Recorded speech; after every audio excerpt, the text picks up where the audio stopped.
Well, guys, thank you for attending this session and attending DHI. Have you guys enjoyed it so far? Good. They've done a great job putting it on, and it's beautiful city, beautiful convention center. It's awesome we're privileged to be here. I'm Matt Gaines. I'm Austin Watson. We are from Warren Doors and Access Control out of Pensacola. We also do, you might have seen it yesterday, the Door Talk. The Door Talk social media, if you haven't done it, go sign up. You got cards on the table, go in and scan, and it's what we've basically created is an opportunity to bring everybody from doors, frames, and hardware together in one spot on a social media platform. We're going to have everything from how-to videos to anything that you can imagine. So if you want to do that, please do that. But today we're talking about more than a Maglock, access control basics. So how many of you are familiar with? There's us. Oh yeah. So. I seriously got self-conscious because everybody else's presentation, they didn't have a picture of themselves in there, and I was like, we shouldn't have put that in there. Anyway, so first of all, what is access control? How many of you guys work with access control in your whether it's electrified hardware or systems? Do y'all do integrations as well with access control? Okay, so you're pretty familiar with this. Access control is basically, it allows free movement from one place to the other without the proper use of only using a proper credential. It's pretty self-explanatory. Austin, tell us about the most used hardware ever. So, as you know, you'll go a lot of places and you'll see a card reader, and most of the time what you'll see is a Maglock, because a lot of the integrators and stuff like that, and people out there who aren't involved in our industry, that's the quickest, easiest thing for them to put up is a Maglock. It's easy, the quickest, cheapest, and it can almost be put anywhere. Just a little background on the Maglock. A Maglock is an electrified locking device that uses low voltage power, 12, 24 volts, and it keeps an entrance secure. So as you can see here, I mean, you've got they have 800 pound, 300 pound, they make them for cabinets. I mean, they make them 1,500 pound. So, I mean, there's a bunch of different applications you can use a Maglock on, and if you go almost probably, I'd say 70% of your access control, at least a few years ago, Maglocks is what was being used most of the time. How many of you have ran into an issue, you're providing the doors, frames, and hardware, including the electrified hardware, and you've had to integrate with another company that does access control? Is that a common problem for you guys? In those issues, how many of you have had to deal with a situation, especially at a hospital or something like that, that the access control company has just decided that they're going to put Maglocks on the door in addition to whatever electrified hardware you're putting on? Yeah. You know, we had a situation, matter of fact, in the Panhandle of Florida, in a hospital. I'm not going to name the one. You know, if you were in Lori's class a few minutes ago, you heard some issues about codes and joint commission and stuff like that. Well, joint commission came in, and this particular hospital that had hired an access control company, they came in and they put Maglocks on all the corridor doors. Well, at that point in time, the hardware was not electrified. So what did they do? They removed all the vertical rod panic bars from the Von Duprin 9827 devices. So Joint Commission told them promptly that they were going to be charging them $5,000 a day per opening until they were fixed. So my point is, when you use a Maglock, you have to know about the application. You have to know where to put it, because if you rip positively latching hardware off of a fire-rated door, we're the ones that got to clean it up, right? I mean, as you guys know, ordering that hardware and those vertical rods and those electric latch and traction kits and making all that stuff function from a wholesaler was not a cheap task. It was upwards of a $50,000 mistake that had to be rectified on a night shift. So stress that to your customers. Stress that there's more options than a Maglock. There are certain places that you need to use a Maglock, but don't get wrapped up in popping a Maglock on every door just because it's the easiest way to electrify it. And don't be afraid to go to these architectural meetings and these pre-construction meetings and vocalize the importance of codes. That's why this stuff exists. That's why DHI exists, and to make sure that everything is on a standard across the board with Division 8 and 28. Yeah. So why is the Maglock the go-to option? Price, you guys know, have you ever lost a job to somebody that's, you've quoted an electrified panic bar that's positively latching with an electrified trim, and your competition is quoted a enforcer Maglock. You know what I'm talking about? 60 bucks, 1,600 bucks. Price. People do it because of price. Skill. It's typically the easiest option to install. Maglocks are generally universal. They can be used on almost any type of door. Aluminum, metal, wood, anything. Awesome. Now, this is where we see, you know, there's of course there's a place to be use a Maglock. So we're not saying that Maglock is just out of the question, never use it.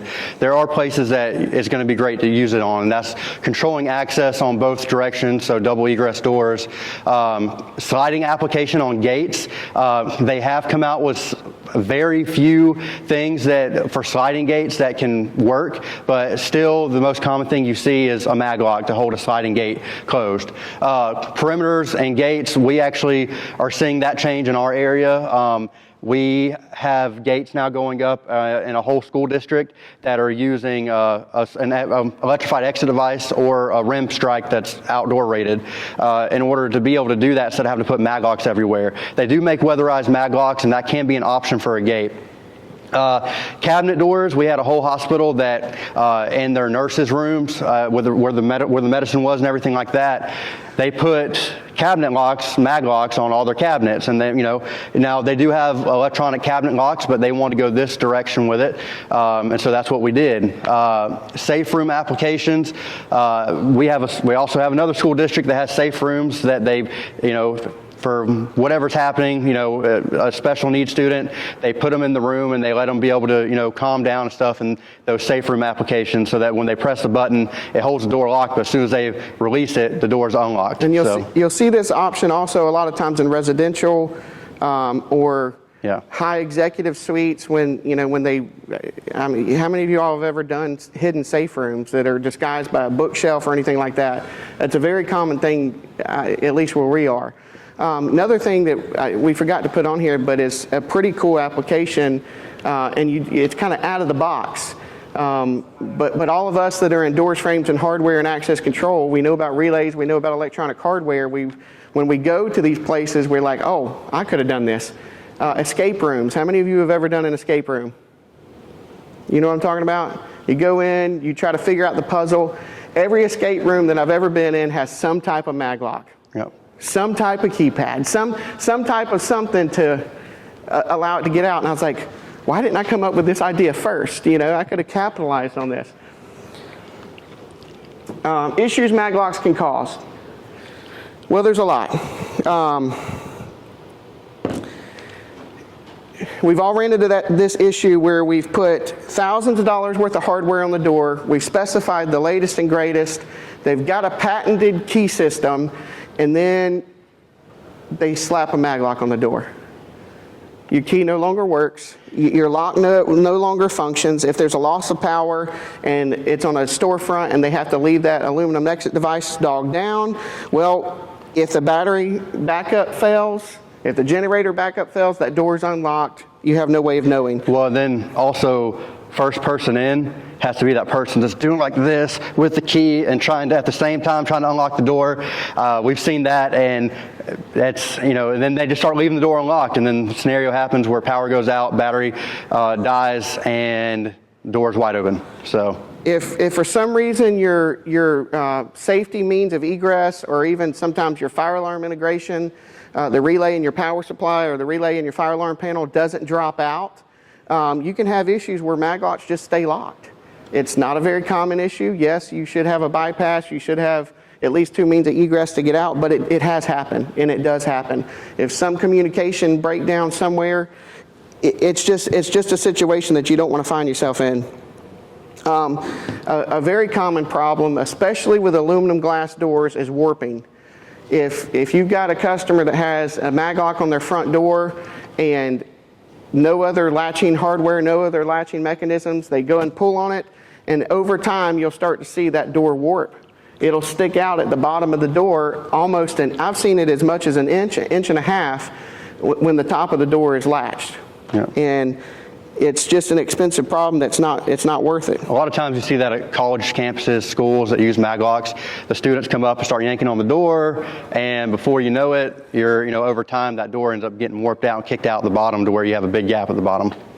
All right, so if not Maglocks, what else is out there? Austin, tell us about this first one. All right, so we've got electric strikes here. Electric strikes have been around for a very long time. They've evolved over time to where they've mainly been solenoid driven. There's a few companies out there now that are making motorized electric strikes now that don't require solenoid. Personally, this is me personally, I try not to put electric strikes on the exterior of a door. Does anybody have no reason why you wouldn't probably want to do that too often? On the exterior of a building? Yeah, the exterior of a building. Well, mainly because one, some of your electric strikes out there that are solenoid driven, you can take a magnet and put it on the outside and it can retract that solenoid and unlock the door. Yep. Two, you can take a crowbar of flathead screwdriver and with some work, you can pry that loose. So now you can put different cover plates and stuff on there to try and counteract that. But I typically try not to use electric strikes on the exterior of a building, but on the interior, they're great, they're easy. They're making no cut electric strikes now that you can get, and they typically have a very low amperage draw, so power supply wise, or you can normally run a few of them off of one power supply. So yeah, and they're of course great for retrofit applications. Yes. where you need them, where you need to use them, but don't be afraid to get an electric strike with features.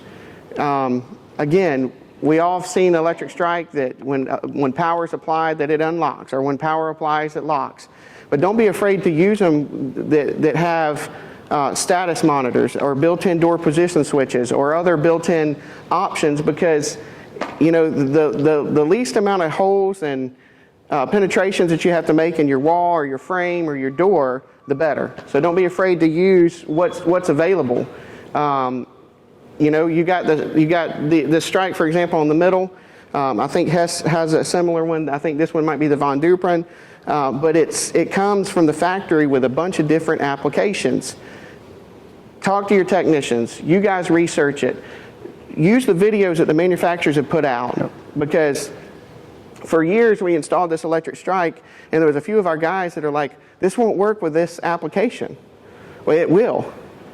But you got to do it this way. I didn't even know it did that. So when you find out that there's options, for example, this housing right inside of here, it makes room for a mortise deadbolt.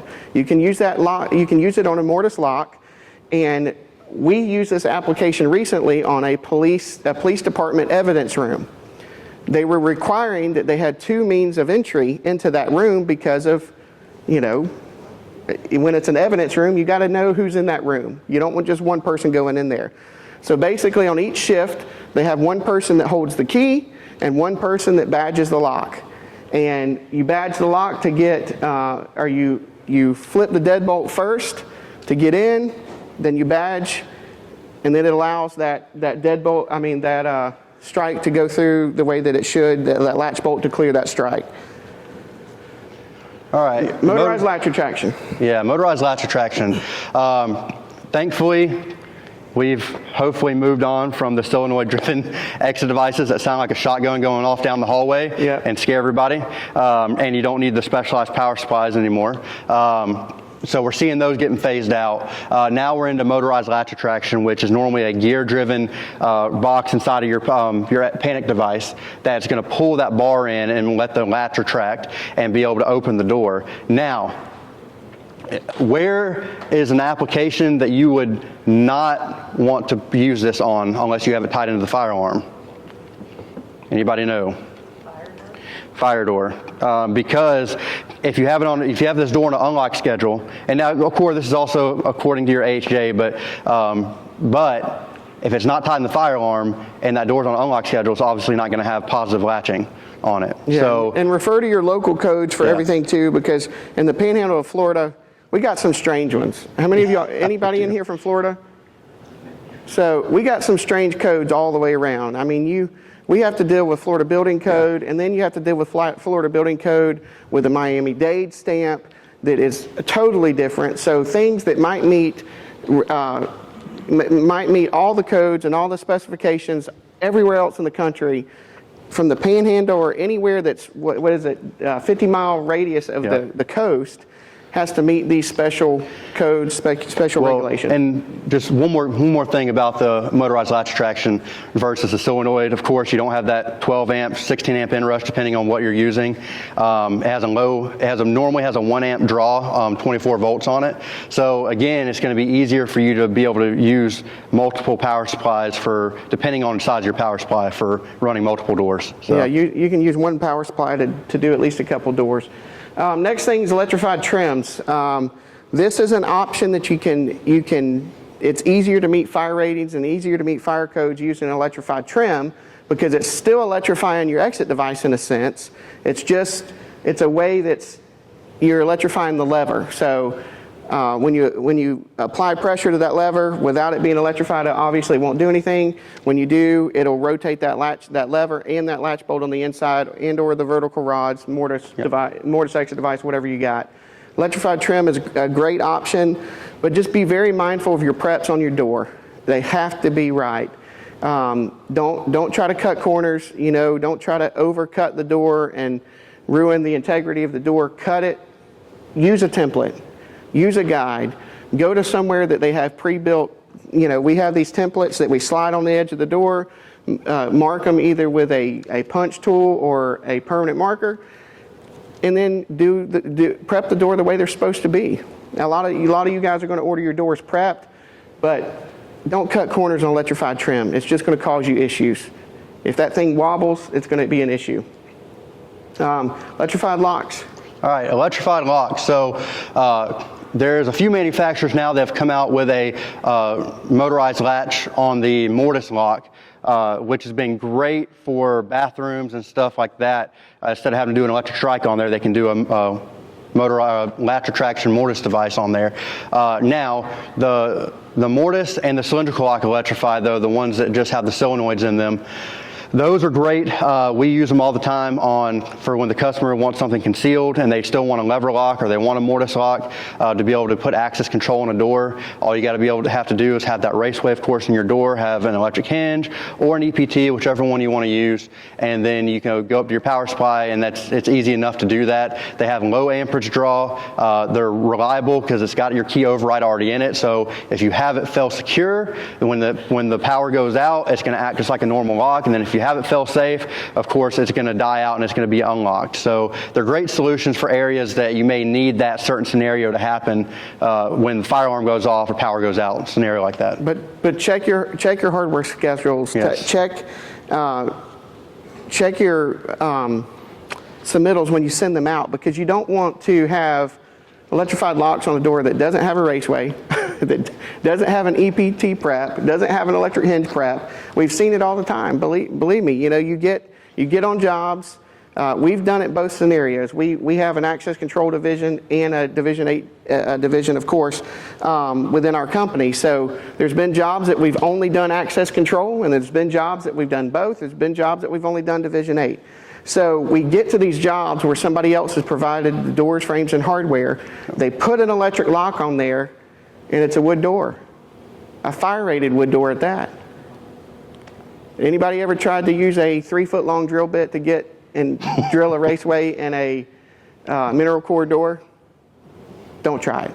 It's a pain. It can be done, but put that responsibility back on whoever should have done that in the first place. And make sure you do it. Well, and make sure that you're certified by your door manufacturer to be able to do stuff like that on fire doors as well. Exactly. This one is this is a cool option, but you got to be mindful of a few things. How many of you do a lot of retrofit access control?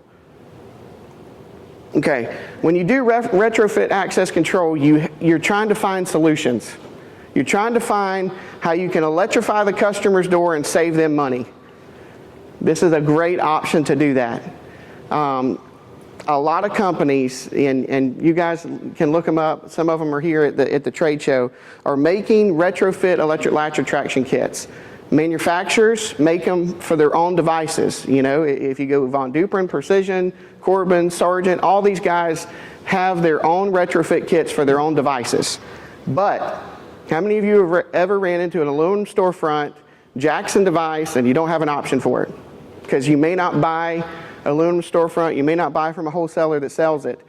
Get hooked up with a distributor or a company that can sell you a wide array of electric latch retraction kits that are retrofit. Well, because it's a great option. You can add them to virtually anything out there. There's not very many exit devices on the market now that they don't make them. But the key point to this is make sure that the customer is not, make sure you qualify it in the sense that it voids any manufacturer's warranty. There's only a couple companies that you can add to a customer's door and still maintain the UL rating, still maintain the warranty of the device, but they're few and far between. So it's a very important thing. If you're putting a brand new manufactured device on a door, don't just slap a random kit in it. Use the one that they recommend to save the integrity of that warranty. And there's some that will send you an actual new UL sticker to put on the device as well, so that they actually cover the warranty. If the device is under warranty and you're adding it, they'll take over the warranty and they'll send you a new UL label as well. So are these options more secure than a Maglock? In most cases, yes, they would be. Not only would they be more secure, but most of the time you're already operating your locking hardware, your electrified latch retraction, your electric strike, your electric locks. You're not going to lose the functionality of your key and your cylinder like you would with a Maglock. Most of these products are already securing the door in a fail-safe application. That way, when the power goes out, your doors are still locked, still secure, and you can gain entry with that override key.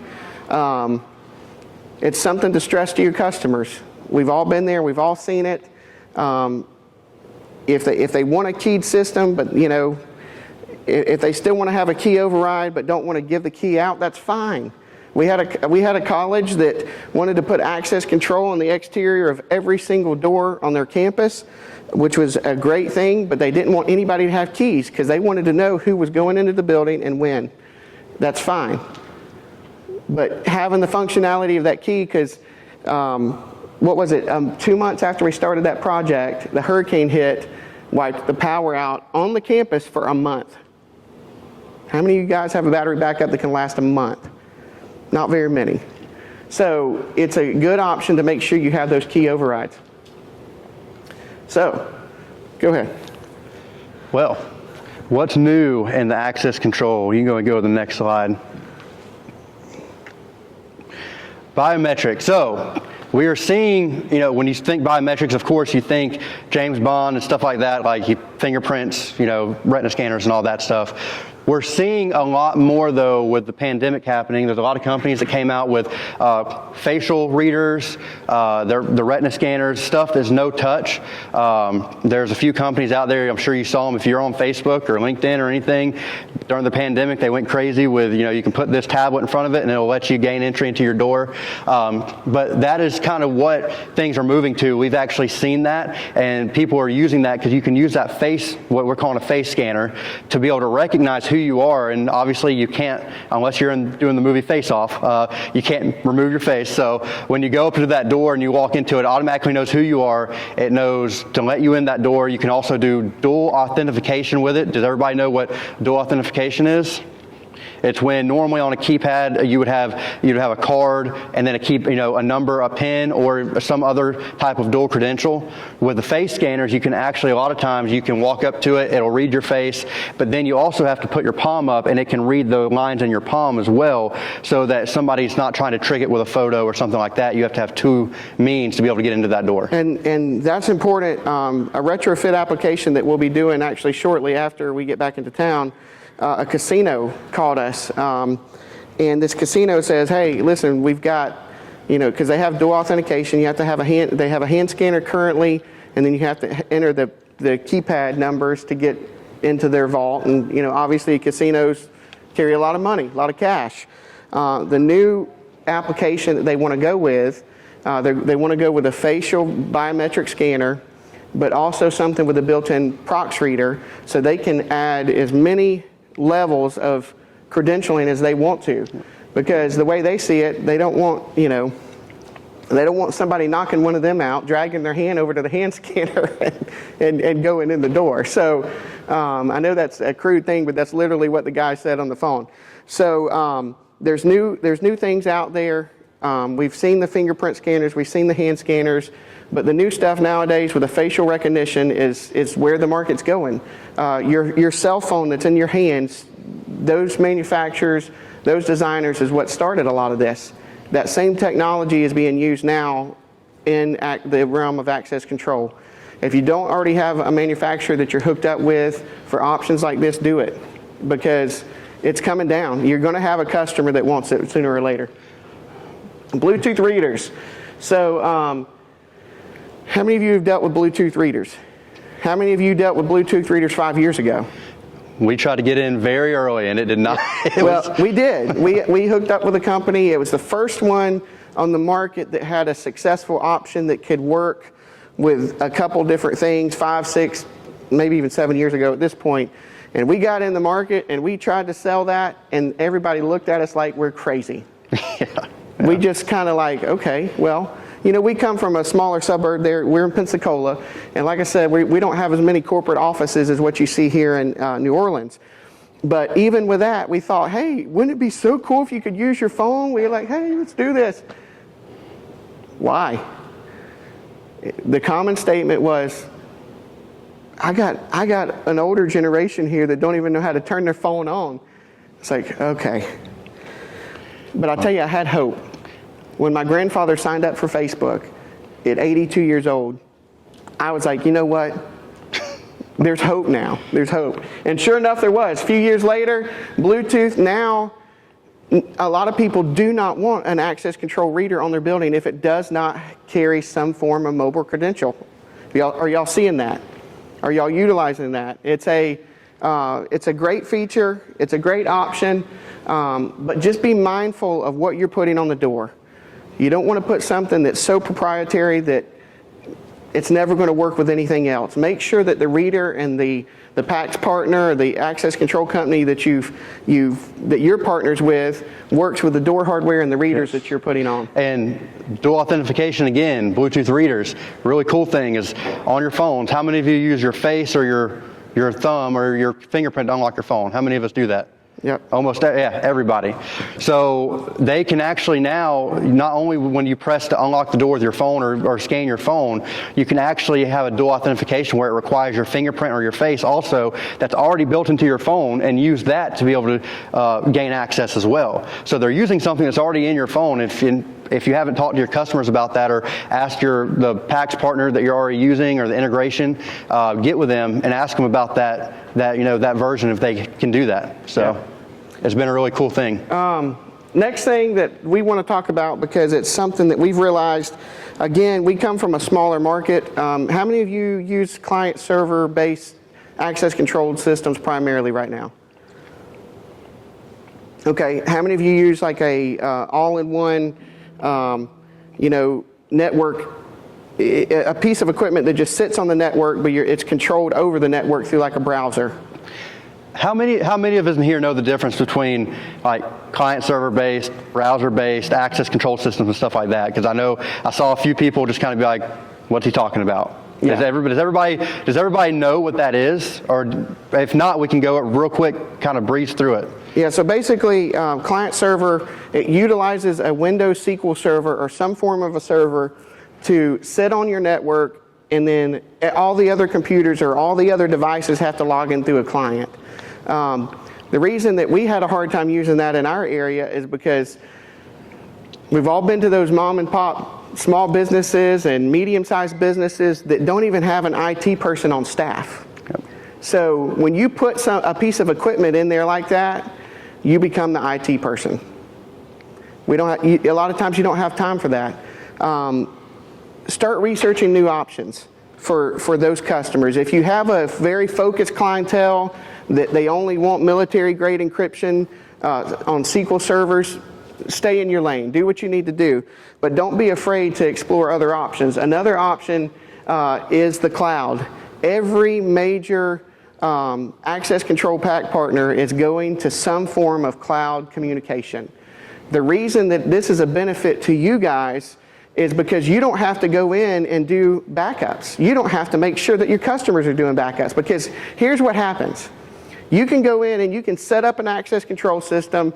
You can do the backups to the drive that they tell you to send them to. Well, then what happens is they rip out that drive and they never tell you. So then they call you after they haven't called you in 6 months and they say, hey, my system's down. You go in there and you say, well, your server's fried, or your main controller's fried, or this has happened. Where's your backup? I don't know. So-and-so that was here 2 years ago set that up. Okay. Well, where's the last backup you have? How many of you ever ran into that?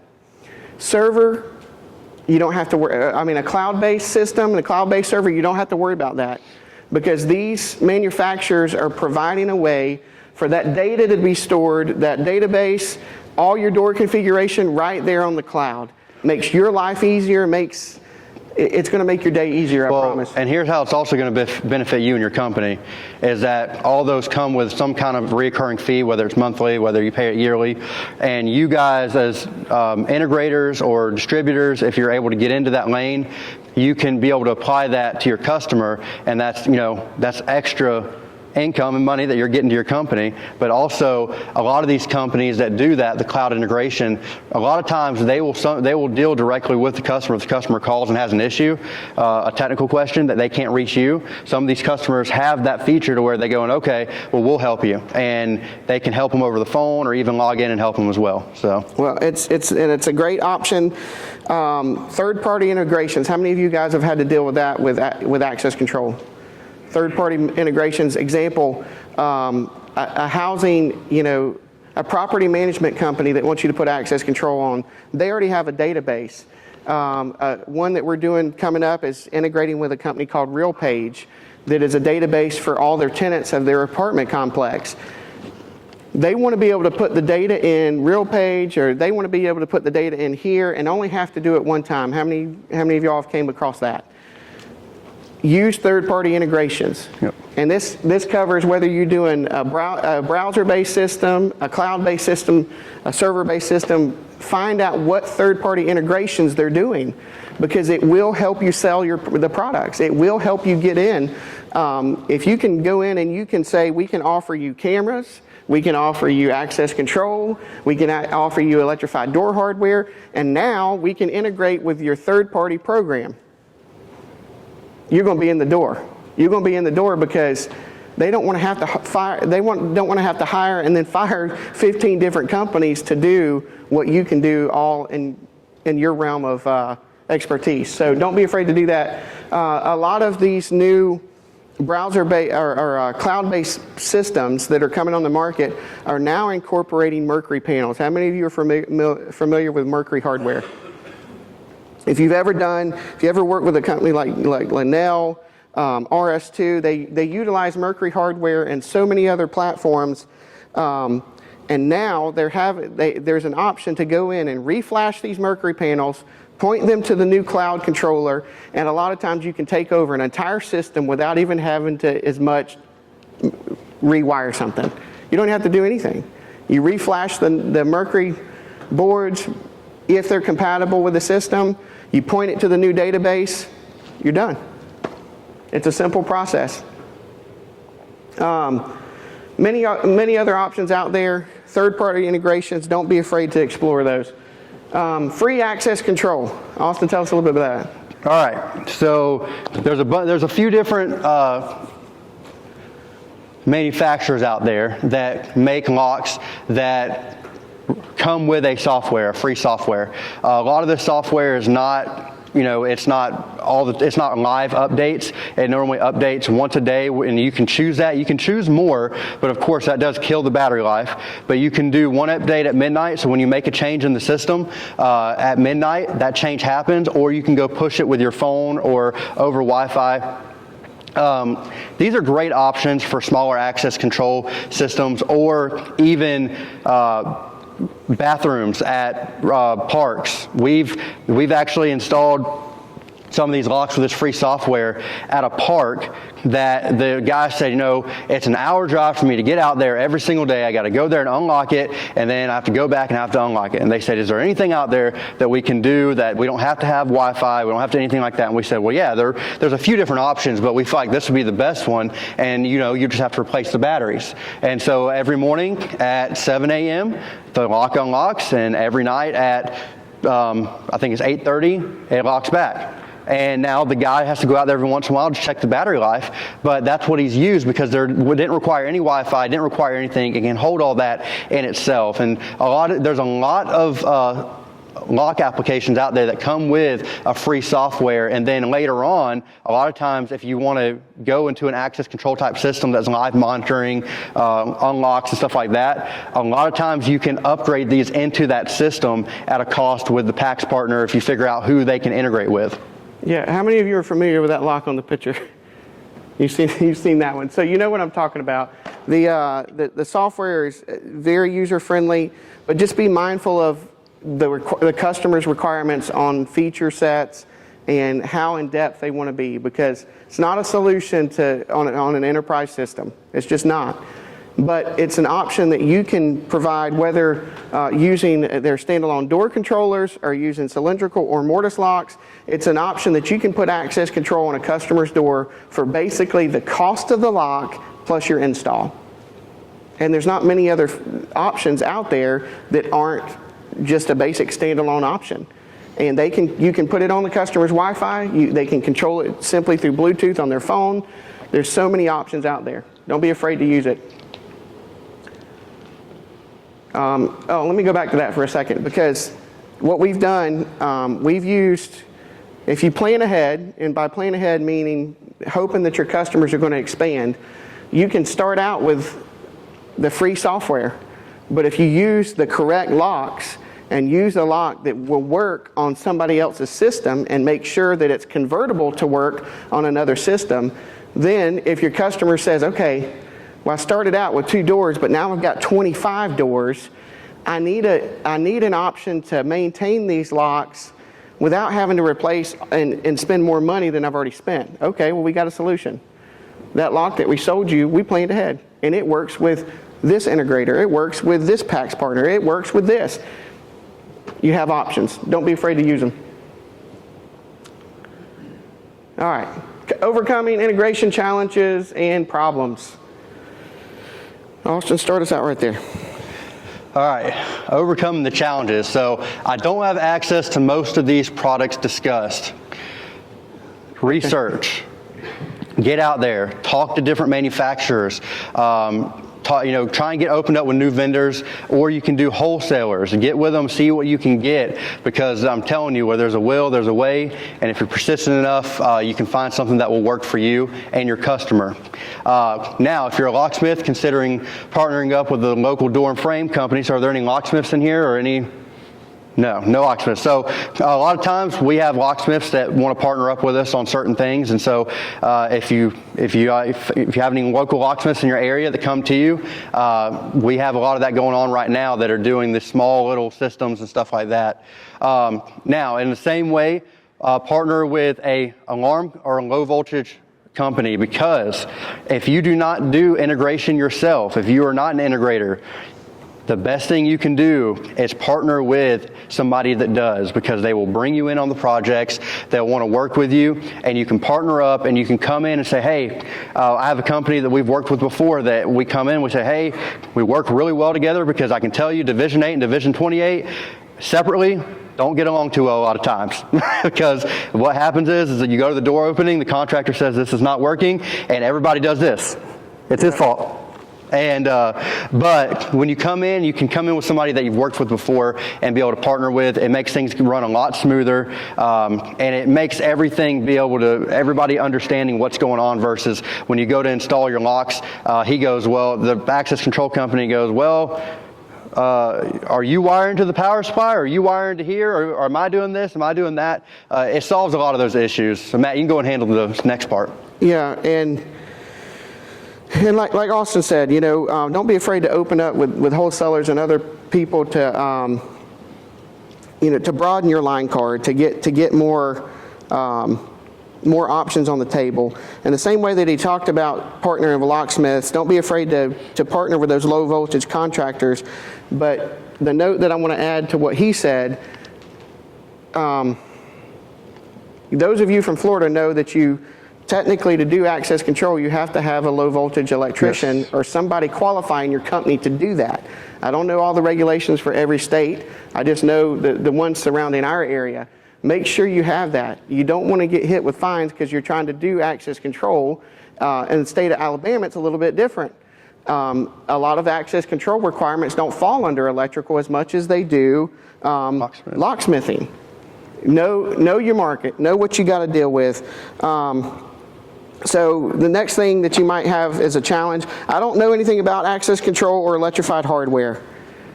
How many of you worked at a company that is kind of old school and strictly Division 8 with no electrified hardware?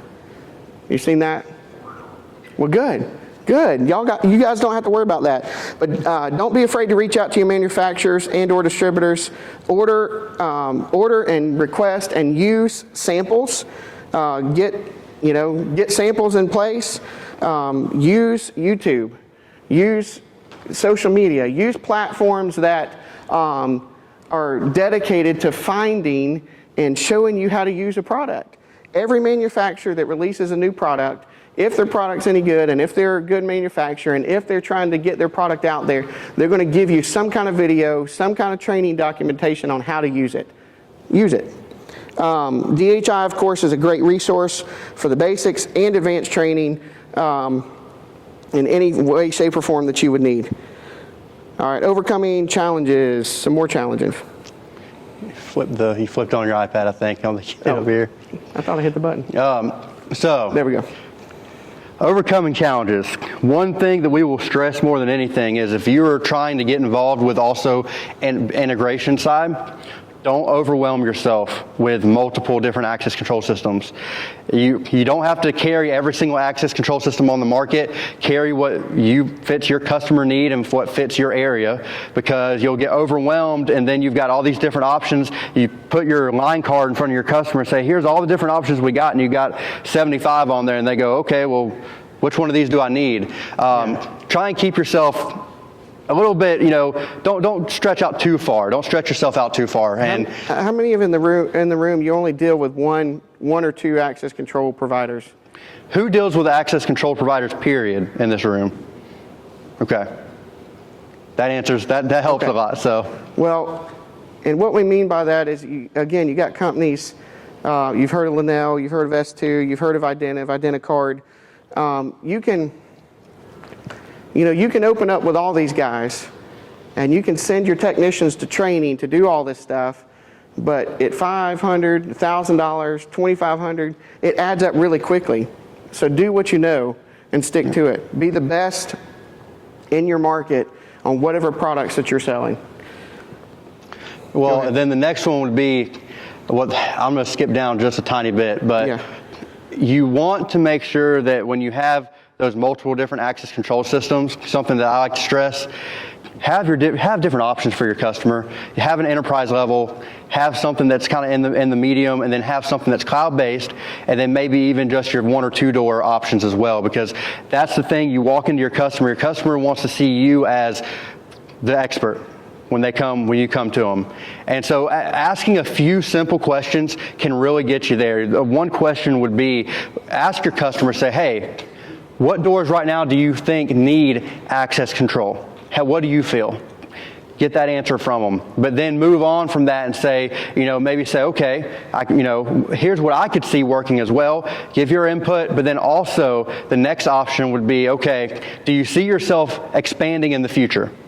Do you see future expansion? Do you see maybe right now we want to do 2 doors, but later on we probably want to do 5 more? Okay, so a 1-door controller is probably not going to be your best bet right now. You probably want to get something that you can expand with and use later on and be able to go if it's multiple sites or whatever the case is. Don't put yourself in a box. Make sure that you talk to your customers, see what they need, and try and express to them the importance of, let's go ahead and get you started with something that you can use later on as well. Yeah, and the same goes for the electrified hardware. We told you guys about the options. but familiarize yourself enough with the products that you sell that you know how to fix it, that you know how to troubleshoot it.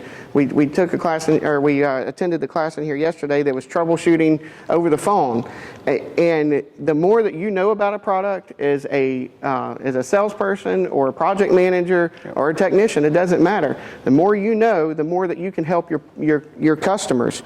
So stick to the products, again, that you know, whether it's electrified hardware, and learn them well. Learn the ins and outs. Learn why, hey, how many of you have ever had an electric latch attraction device that was in a bind, that just would cycle?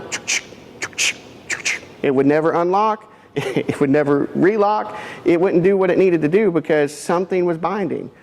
Well, understand that if you know that product, you know that there might be a calibration button on that device, on that motor-driven device. Or if it's a retrofit kit, you might know, hey, we might need to adjust the length of the rod that's pulling it back, the settings of the set screw. Know your product.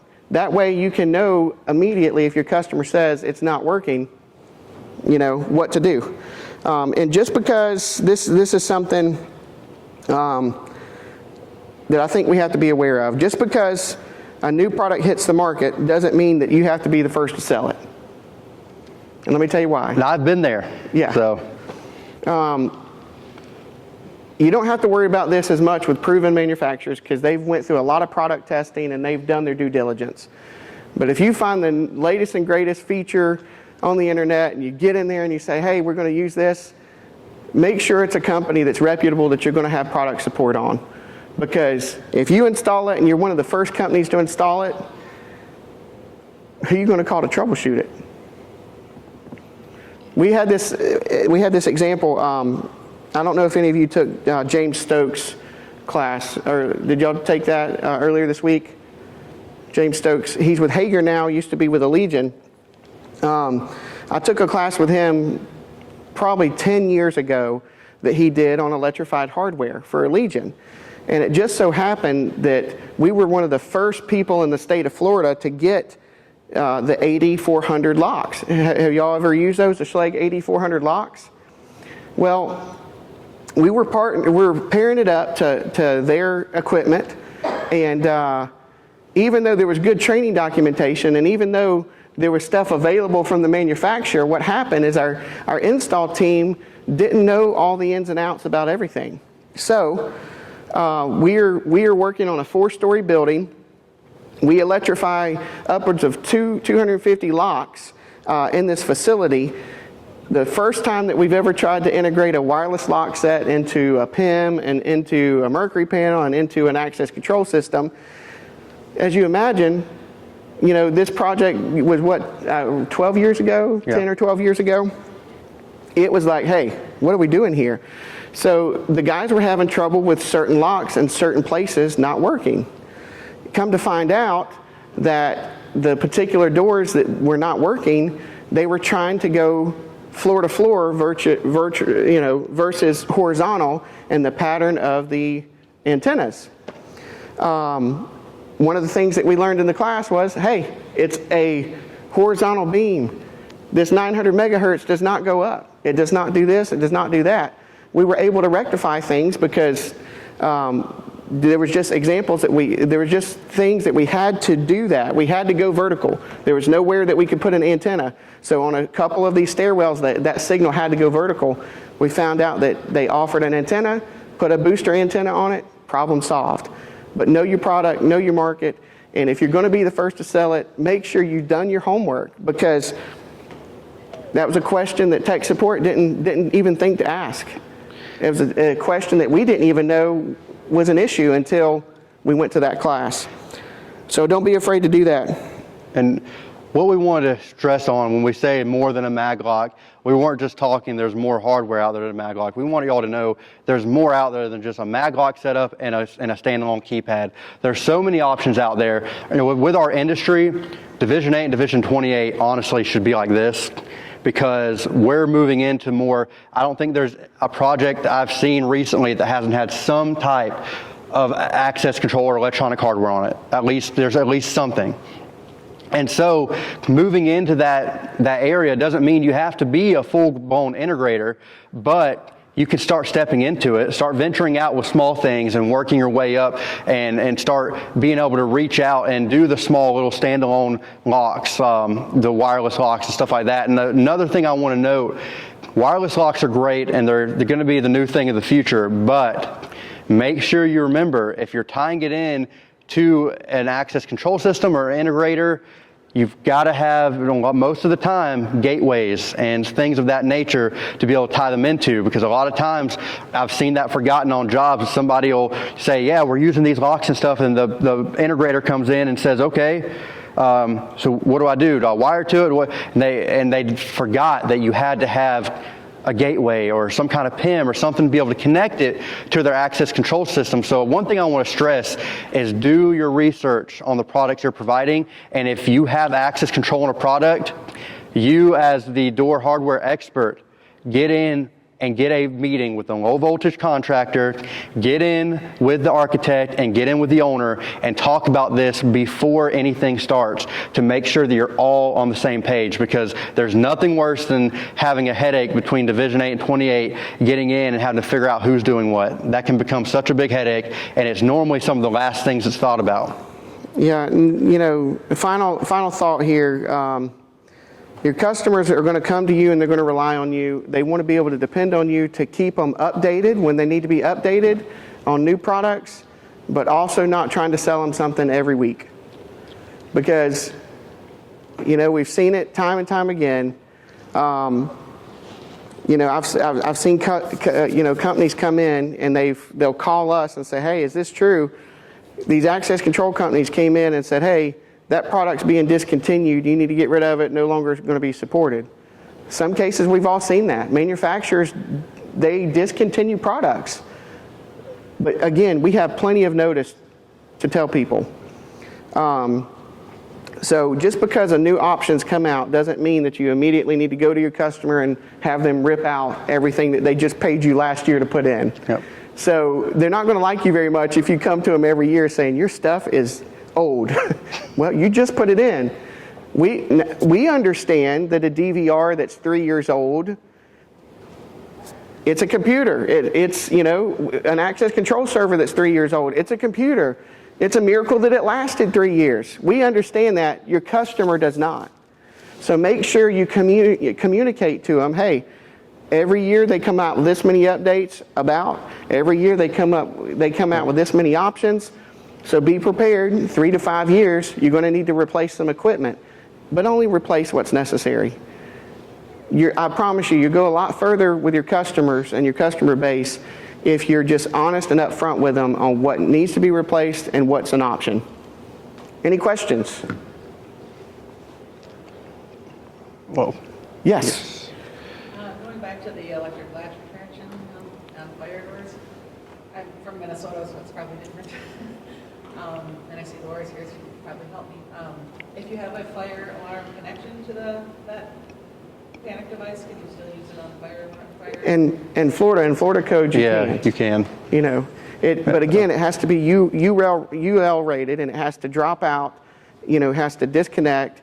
In the same situation, we don't want to say the same as a Maglock, but Lori, you might speak more for the rest of the country, but that's.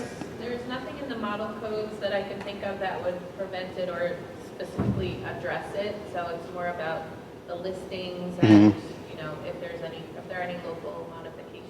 Yeah, because what we found is we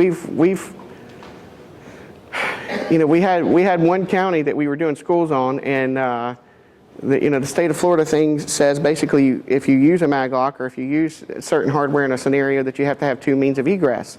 And in some cases, it doesn't even have to be tied into a fire alarm if you meet those egress requirements. Well, you have individualized counties a lot of times that have their own regulations, their own codes that say, wait a minute, we don't like that. We're doing it our way. And quite frankly, whoever inspects it on that day is the one that's got the final call. So just be mindful. Don't, but yes, I don't see there's any reason in the world to use it as long as it's going to drop out and as long as that door is going to positively latch.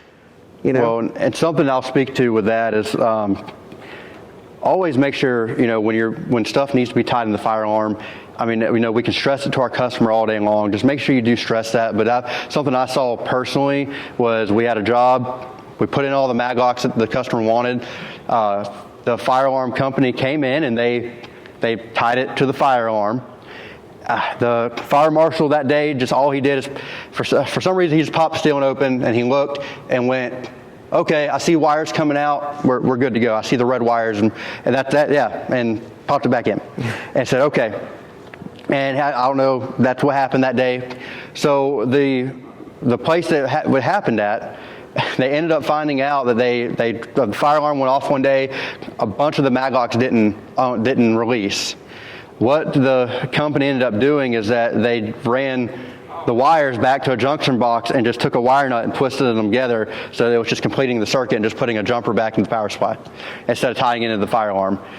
That became obviously a big deal, but I say that because make sure your customer's aware of the needs of what they need, of whether it needs to be tied in the fire alarm. Like, again, they're looking to us to be the expert in our field and for us to be able to give them the knowledge of what they need to do and lead them in that. So, like I said, and like Matt said, in Florida, we did have a job to where the AHJ said that because this door was on an unlock schedule all the time, that the QEL device or the motorized latch attraction had to be tied in the fire alarm, because if a fire alarm went off and the door shut, the latch attraction wasn't going to release if it wasn't tied in. So that's where that came in with us, at least. Yeah. Any other questions?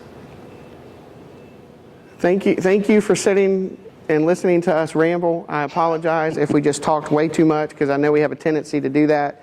A few people at our office said, can y'all keep it to this time frame? And we said, we'll try. But thank y'all so much. Thank you, guys.